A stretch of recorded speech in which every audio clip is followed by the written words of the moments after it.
Right, so I've had this game now for just over a week, and I've got to say, it is absolutely phenomenal. Myself, I am a massive Robocop fan. I mean, I have been since the 80s, since the very first film was released, and I remember watching it for the very first time. It was in a good mate of mine, Sanjeev's. We went to his house, we had acquired a pirate copy of the game, and we had sort of watched half the movie, and I remember going round to see him, and he said, "You will not believe what happens near the end of the movie." And I was like, "What?" He said he actually takes his mask off, and I was like, "You what? What?" And we went upstairs, he put it on and showed me, and it was like, wow, it was just phenomenal. The actual first time I seen Alex Murphy killed in that steel mill was absolutely graphic, and from a young kid watching that back in the day, wow, quite traumatic, to be honest with you. So anyway, that's enough of that one. Now, when Robocop, the game, was released on the arcade back in early 90s or whatever it was, 89, 90, whatever. Now, I remember a computer shop in Liverpool city centre called Bits and Bytes. Now, they were the only computer shop, they were the only shop, the only arcade in the area that had this arcade game. So after school, now I went to school in St John Almond in Liverpool. We used to get the train from Garston train station all the way down to Central Station, and where this shop was based. And it was literally, you'd get there about 4, 5 o'clock, 4:30. There would be a queue, and I'm not messing, out the door and up Bow Street to play this game. And we'd save our 50p's. We'd just have one game on it, and it was just a really, really good time to be alive, you know. Now, over the years, we've seen it on various consoles and various computers. Now, my second best version of this game, I would say, has got to be on the ZX Spectrum. The arcade was the one. The ZX Spectrum was the one that I bought when I first got my first Spectrum, and I was just absolutely blown away by it. The music was just totally different from what you'd see in the film, and it was just generally a really good experience. It was ported onto one of my computers, well, one of my favourite computers of all time, the Commodore Amiga. Sadly, that version is absolute gash, and the Spectrum still holds up to this day in 2023.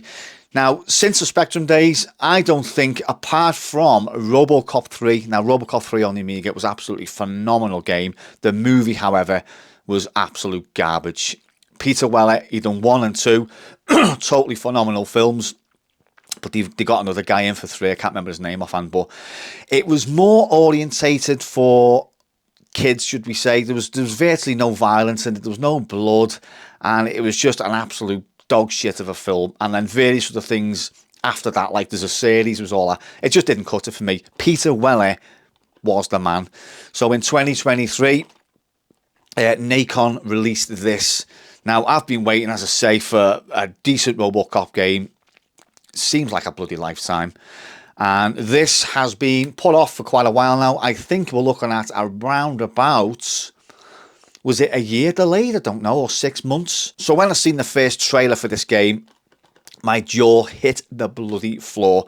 I was absolutely blown away by it. It was like it went back to Robocop days, Robocop 1 days, old Detroit and stuff like that. Now, this game apparently is set after Robocop 2. So part man, part machine, or cop, there's no forgetting that. Your mission, eradicate crime from the streets of Detroit. Your strengths, robotic upgrades, and the strong arm of the law. And your weapons, basically anything is necessary, because you can also pick up enemies' guns in this. So you can have like an AK-47, you can have an SMG, you can have various other pistols, you can actually pick people up and throw them, you can pick bikes up, you can pick gas, anything that you can just pick up. And I think I'm around about 2 hours into the game, and I have just finished the steel mill level, and I'm just blown away by it. The game comes with a couple of glitches, should we say. The first time you hear Robocop speak is outside Channel 9's headquarters, when you've got to go in and rescue the mayor. Going on up there? And Peter Weller, now, a Robocop game with Peter Weller in is absolutely phenomenal. So Peter Weller starts talking, and he hasn't got that metallic sound to the voice. Reinforcements have arrived. We need to find another way. It is too dangerous to cross. For me. Then the next sort of cutscene, He's got the voice. Lewis, you're here. And then it gets a bit stronger, then it gets weaker as the game goes on, so they need to sort of patch that and update that, because it's quite bloody annoying. But to have Peter Weller in this game and to have him voice acting is absolutely phenomenal, absolutely phenomenal. So I decided to buy it on the Series X, just because I bought a gamer laptop there and it's not for gaming, so I just thought get it on the Series X. Now it's optimised for Series X, 60 FPS and 4K HD Ultra, single player, ray tracing, and I must say, wow, I'm absolutely blown away by this, the graphics on this game. You're walking through the streets, it's old Detroit, it's dark, it's dingy, it's dangerous, and you can just see the reflections of the neon lights on the shops reflected in the puddles on the floor, and it's just absolutely phenomenal. I am absolutely blown away by this game, and I think it's going to be a game where once I've finished it, I'm going to play it again, because I just it's going to sound mad, but it does feel like you are actually Robocop. Don't expect to buy this game and expect Battlefield style movements or running. Robocop never ran in the game, however you can run in this game. It's more of a little jog, and his movements are not going to be, as I say, COD or Battlefield movements. He's a machine. It's going to be slow, and I don't think, I haven't looked at the options, but I don't think you can actually change it to make their movements quicker. But it's slow movements with the gun. It's not, as I say, quick Battlefield style or COD style movements. 18 rated as well. There's quite a lot of blood on it, and I do quite like the headshots on this game.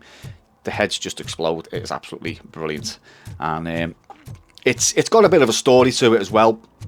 I won't actually do any spoilers or ruin it for you, but it just says on the back here, a new original story set in the world of Robocop. So if you haven't played this game already, I would highly recommend buying it. I think it's only for the Series X and PC. I don't think it's for the Xbox One, and it's certainly not for the Xbox 360 or the Xbox original.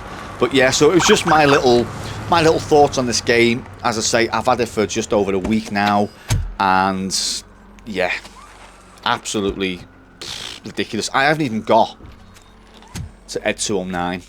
You can just see Ed 209 there on the back. Now, apparently Ed 209 is quite hard to beat, but I am very excited, should we say, to have a battle with him. And I think, spoiler alert, maybe, I think Kane's in it as well. I think, but I can't be too sure. But I'm not rushing the game. I am taking my time on it, because as you get set missions to do, there's also side missions as well. And there's one side mission that I'll tell you now. It was a bit weird. You are in the police department. You walk into another one. Someone catches your eye and says, "Hey, Robo, blah blah blah." Someone's been shot. I won't tell you who, but yet someone got shot in the film. Maybe a partner, I don't know. So they get a get well card for it, and you walk past, and he says, "Hey, Robo, I've got a couple more signatures to get on this card. Do you fancy getting this card finished for me?" So you press the thing. It's like cyberpunk style questions and answers, like Starfield. Someone asks you a question, and then you've got A, B, or C to answer. So you accept the challenge, and then you've got to now walk around the precinct, finding these people and getting them to sign this card. So there's other side missions where you'll be walking to a mission, and you can just veer off down this alleyway, and there's someone fly tipping. You catch them, you give them a ticket. You find someone's car, dripping with oil. There's oil all over the road, and you decide if you want to issue a ticket or not. There's loads of stuff to do in the game. It's just not all about run and gun, get your gun out and shoot. There is actually a story to it, and there's actually some meaning to the game. There's actually, with the side missions, and just have a look around. The game is absolutely beautiful.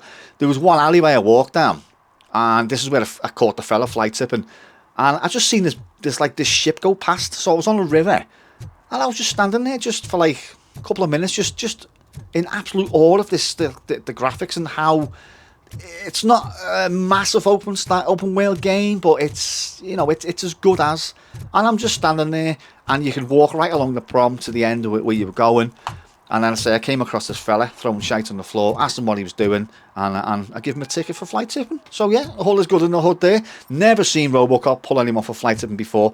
Seen him in Robocop 2 for pulling someone for smoking, but yeah, that's when he went a bit nuts like. So anyway, yeah, Robocop Rogue City, it is highly, highly, highly recommended. And as I say, if you haven't already got it, go out and buy it.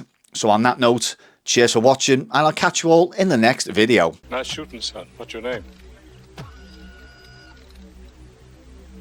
Siri.